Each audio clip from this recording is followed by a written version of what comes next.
Reflections with theologian Father James Bacik, campus minister and assistant professor of philosophy at Bowling Green State University in Bowling Green, Ohio.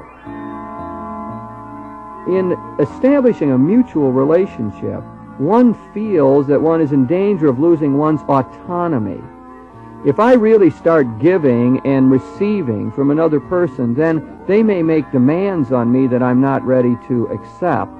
And I might feel as though I am really getting swallowed up in some way. In fact, I think myself that that's one of the great problems in human relationships that's probably epitomized in the marriage relationship. Because we have this notion in the culture that freedom has to do with independence, with autonomy, that's the swinging bachelor who's free somehow seems to be an ideal type that we have in the culture. Joining Father Bacik in today's Reflections is Ernie Sibley, a local businessman who has functioned as an instructor at the University of Toledo. Today's Reflections focuses on the topic of mutuality. Here's Father Bacik. Ernie, I know that you work in the business world and also have experience as a teacher on a collegiate level, and I think that puts you in a good position to do some dialoguing with me on the general question of human relationships. I'd like to zero in a little more than that and talk about love as an essential part of human relationships, the thing that makes them go well and gives them their zest and meaning. And out of that whole array of ideas that we could talk about in relationship to love, I would like to come in more closely on the idea of mutuality as being an ideal characteristic of a good interpersonal relationship. And by mutuality, I mean that each of the parties in the relationship would be in a position of giving and receiving with one another. The individual would be willing to give of himself, give unselfishly to the other, and the partner would be able to receive that and to reciprocate that. So that a good way, I think a rather simple way of talking about human loving is as a giving and receiving. A giving and receiving that's supported by some sort of mutual trust in which there is a situation created where that can happen. I think my own observation is that in human relationships, when people fall in love, very often that kind of mutuality seems rather easy. People give to one another little signs of endearment. It seems that one finds pleasure in finding just the right gift to the other person, or you can't wait to tell them what just happened with you. And it's sort of, there's an excitement and an exhilaration about it. And very often in the beginning stage, the other person wants to listen, and they say, oh, good, yeah, tell me about it. Or they want to give a present in return. So it seems like the best of our human relationships function that way. But what very often happens, I think, in relationships is that wears off. That's sort of got a romantic character to it, almost like Camelot in a way, a fantasy kind of world, and it just doesn't last. My own observation as an outsider of the marriage scene is that what happens is that the certain areas of the heart get frozen, the heart gets hard, and a person says, well, I'm not going to tell him that anymore because he doesn't treasure it or he doesn't respond well, or I'm not going to tell her what I'm doing because when I do, I get nagged about it. And it seems like some sort of hardness comes in and breaks up this mutual sharing. That feels a little bit pessimistic, Jim. Your experience with marriage is, of course, as a marriage counselor, and you are not getting happily married people coming to you for counseling. I'm personally resistant to the idea that one freezes out in the normal, healthy marriage. One freezes up particular feelings. I think there's certainly a selective amount of sharing out of basically Christian love and charity. If my wife doesn't have her hair done nicely and she's going to work in the morning, the charitable thing, the comfortable thing, is merely not to say anything. Now, certainly we might be missing the synergy of the relationship when it was new, the escalating excitement and wanting to share all. I personally don't feel that's the best of all relationships. I'm much more comfortable with the selected interchange, lovingly selected interchange of my present relationship. I'd like to pick up on a couple of those points. One is the idea that there is a selective perception on my part, being a counselor and of people with marriage problems. And I really think that's a good point and a valid one. And I remember a time preaching a sermon to the young people in our parish in which I was talking a lot about the sober realism needed for going into marriage. Many of the collegians are thinking of that. And I was saying, talking about the hardness, the abrasiveness of the relationship and how you can rub against one another and how it gets fatiguing and tiring to keep being a lover and how selfishness can take over in the relationship and there can be a domineering and controlling spirit.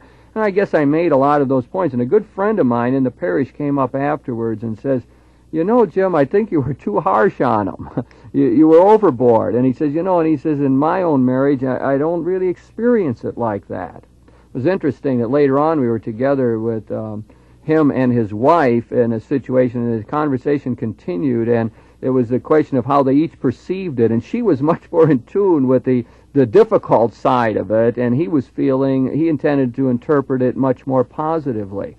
But I would take that as a valid criticism. Every human being comes at any question out of their own subjective experience and their own perspective. And I do think that it's possible for clergyman types or service-oriented people to be jaded in their opinion on this, precisely because we see so many problem areas, and because people are knocking on the door and saying, we want to get a divorce and our marriage isn't going right, and very few people ever knock and say, hey, we got a terrific marriage, let us tell you about it.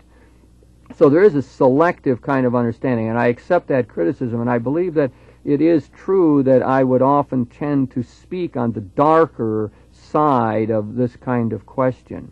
On the other hand, I would suggest that there really is a danger of lack of mutuality in our relationships, that there really is a time and a way in which our selective kind of communication ends up being destructive.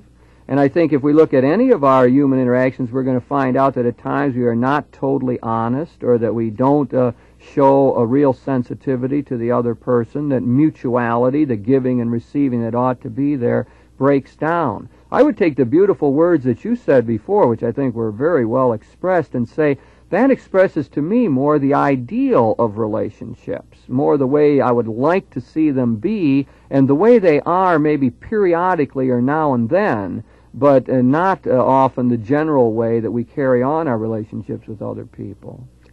Of course, happily we define ourselves as human, which allows us some fallibility and hopefully allows us to live with and recognize our fallibility.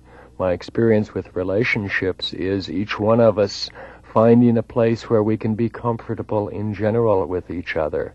The popular press, the self-help books tell you that an ideal relationship should be 50-50. My own experience is that it's probably a rotating 60-40. One partner is at any given time giving perhaps substantially more than the other partner. Hopefully that balances out, rotates, but with our frailty and foibles, that seems to be a way to live with each other and tolerate, and more than tolerate, love. I think that 50-50 idea is probably a very destructive kind of concept. In fact, I have the feeling that making it mathematical in about any way probably is a problem. I think that relationships are probably going to go best when one doesn't start to make that kind of calculation at all. When one is able to say, I'm ready to give what is needed. I give out of a generous kind of spirit to the other person. And where I'm able to say, yes, I will receive what the other person is capable of offering at this time. I think probably when calculations start to enter into the relationship and picture, we've probably got a beginning of a problem in some way. Because now we're beginning to think out and to be probably worried that we're giving more than we're receiving. Now, I think that many people will end up feeling drained this way, and I think this is part of the realism again. I talked to a lot of couples who, where one partner will say, I feel like I give and give and give, and I'm tired of it, and I feel like I'm getting nothing in return.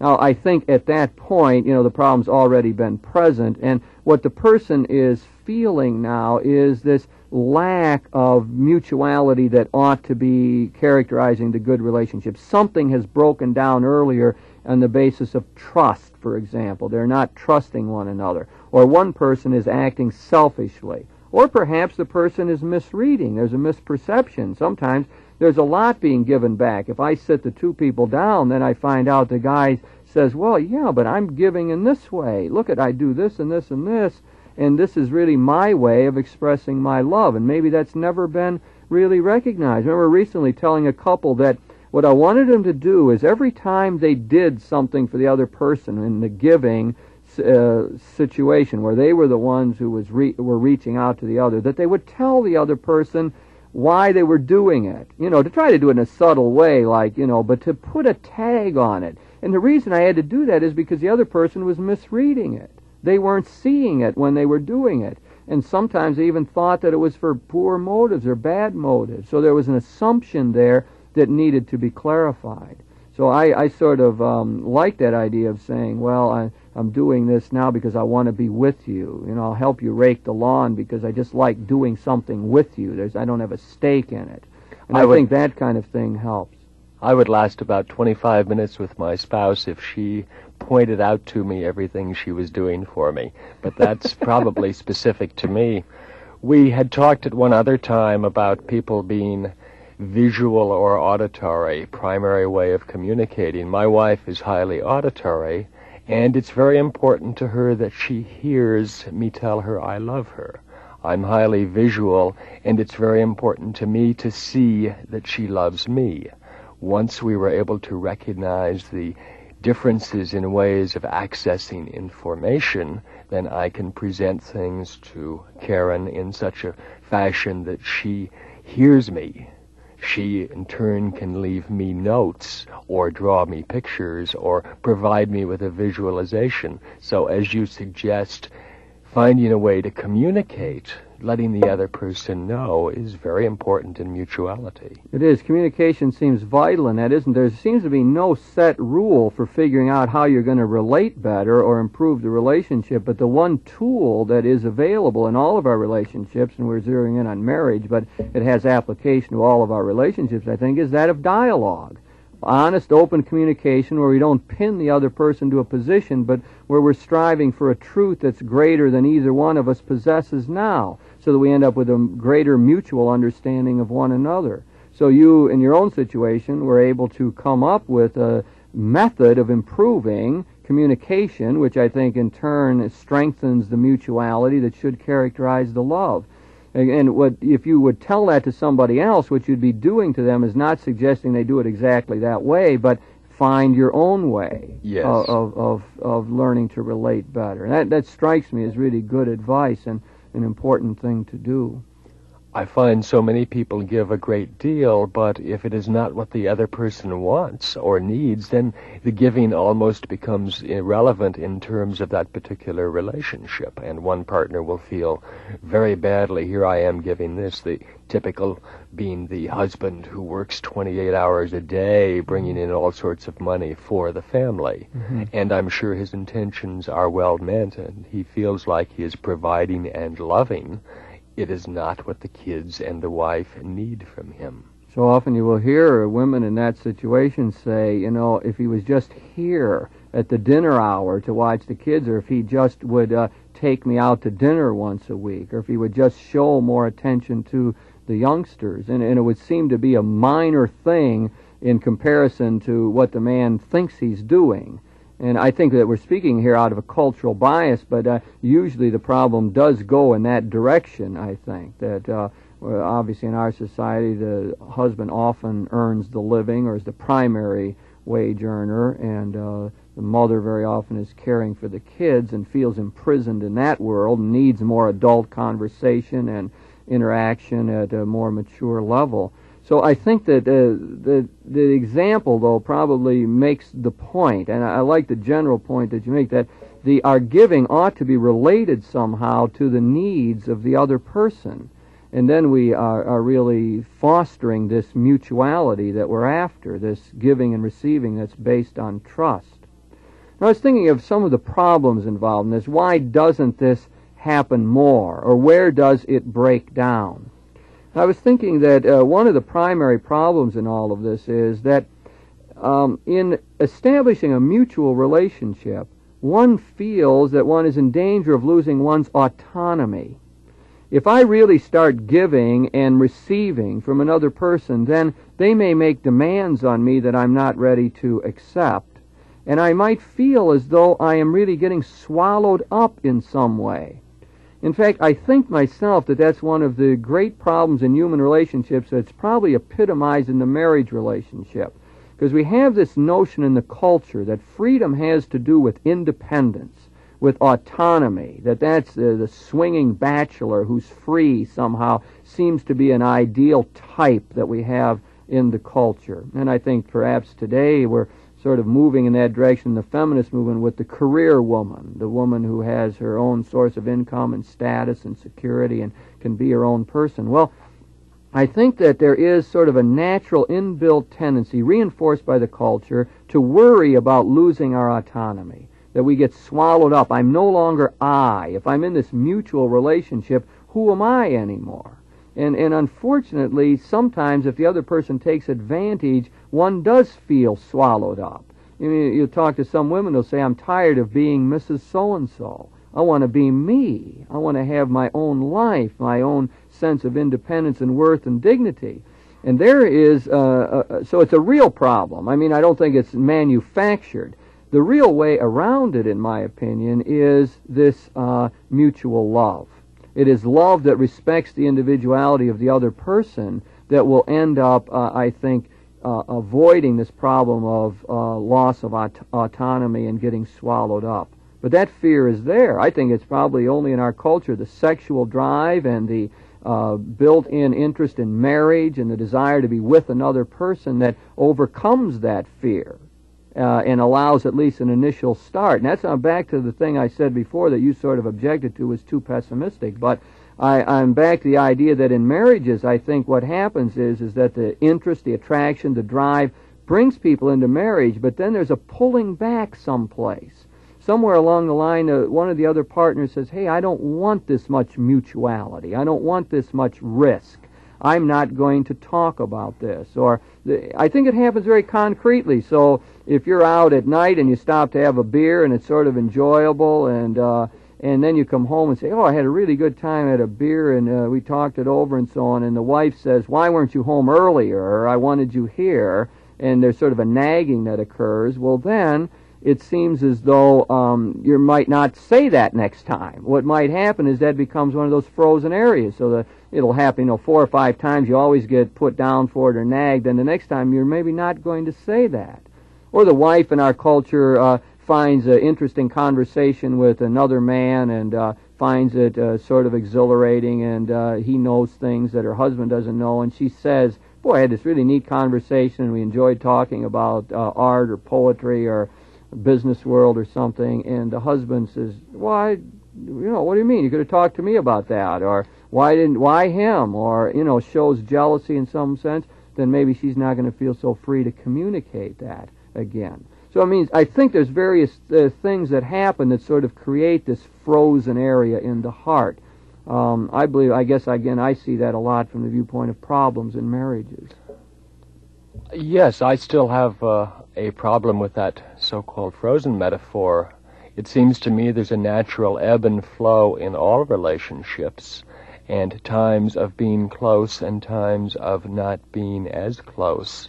And criteria for a good relationship is moving through those times when we're not as close and supporting each other in those. I'm not really sure I want anybody to give themselves totally to me any more than I feel like I weigh about 28 tons, and to open that all up and lay it on someone seems rather a destructive thing to do, potentially. Now, I recognize that may be a rationalization toward my not to be open to them all the time. And I think we need the context, once again, of mutual trust and confidence that while Ernie didn't say today that he loved me, still I know Ernie does love me.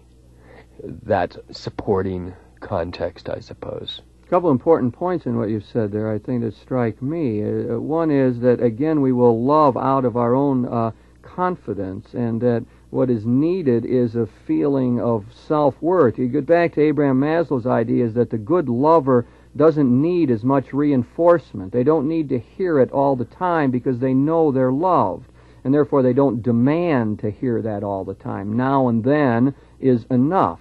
And I would think that that is a mark of maturity and self-confidence, and the more the two people involved in a relationship have that, the better off we're going to be. And there won't be that kind of demanding and manipulation that can so easily creep into relationships. That's one point that I picked up out of what you said. The other thing that struck me as important was that we often need more than one person to draw upon all that we are. No one other person seems to actualize all of our potential. And I think it's probably a mistake to put that burden on any one person, that we might reveal part of ourselves to this person and another side of our interest and so on we share with another group of people. And most of us live in varying communities now. We have our family, we have a parish life, we have the recreational life, we have business associates and so on. And maybe part of ourselves is revealed to each of those various groupings or individuals in the grouping. And I would think that's a fundamentally healthy thing. I think one of the problems with marriage again in our culture is that too much weight is put on the marriage relationship, and that too much expectation there of total sharing of all that one is. I think we could shoot for a total mutuality in the sense that we would be really willing to give as much as is needed, and there would be as much trust as possible. We could never have too much trust, too much fidelity, too much communication, and so on. That those would be all ideals towards which we could healthily move. What we could have is too much dependence upon the other, too much expectation that they can fulfill all of my needs.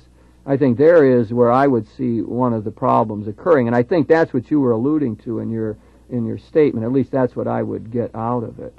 Yes, I think so, Jim. It occurs to me that one of the most valuable things I can do in any relationship is to allow the other person their space and privacy when they express verbally or non-verbally a need for that. So at that moment, then there's certainly no verbal communication, but I think there's loving behavior in terms of my supporting them in that need for space, silence, privacy. And I don't have any problem with that in relationships. So lots of communication may not be a criteria for me. Mm-hmm. I was thinking of this whole discussion, Ernie, that we're having in relationship to the religious kind of question. I think, as always, when we probe more deeply into human relationships, we end up finding the gracious mystery that's at the bottom of all of that. I think we are able to find God in our human relationships. In fact, in one way, they're the great catalyst for finding God. They're the way that we get to know what it means to say that God is love in our world. And so when people are involved in this give and take, when we are involved in a mutual relationship, when we really feel that the other person is giving something to us, and we overcome our inability to receive and drink in what the other person has to give to us, that's one of the times I think maybe we're closest to God or know most of what God is all about. It's really a wonderful entree into the world that's beyond what you can put on a computer card. When you're talking ideally about give and take and giving and receiving and mutuality, it's not something that really can be measured out. I don't think we can do it mathematically. There is a mysterious dimension involved in that. We feel touched in a deeper way than we ordinarily do in life. We suddenly sneak beneath the surface of things and probe some sort of mysterious ground there. We in the Christian tradition like to call that God, and we refer to that God as the source of all of that beauty that we know in our relationships. So I think, I don't know if you find that language helpful or not, but I think there really is a religious dimension in human relationships. I find in human relationships often when they're good, the same thing happens, the same internal feelings that happen possibly in Holy Eucharist. In terms of, well, feelings, once again, hard to describe, but they are analogous to each other in terms of creating particular feelings in me of spirituality, moving beyond myself, an awareness that myself in tandem with somebody else or with communion in this case can be more than I am by myself. Yes, the word communion there is a key. That's something we feel in human relationships, a communion, a union of spirit, and that's what we say is at the essence of the Eucharist for us, a communion with our God, with our Lord, and with one another. And that's a terrific way, I think, of bringing in the deepest meaning of human relationships and relating it to our Christian tradition. The Eucharist summarizes for us what life is all about, and especially the best of our human relationships. Well, we've been talking about love, Ernie, and we've been talking about love as a mutuality, a giving and receiving that's based on mutual trust. Sometimes it's hard to give because we feel selfish. Sometimes it's hard to receive because we feel unworthy, and we don't want to let the compliment and the love come into us. But when we stop and think about the best of our human relationships, there's no question of how much am I giving. I just give automatically. I give because I enjoy it. And the partner receives and finds an exhilaration in that. Then we see love at its best.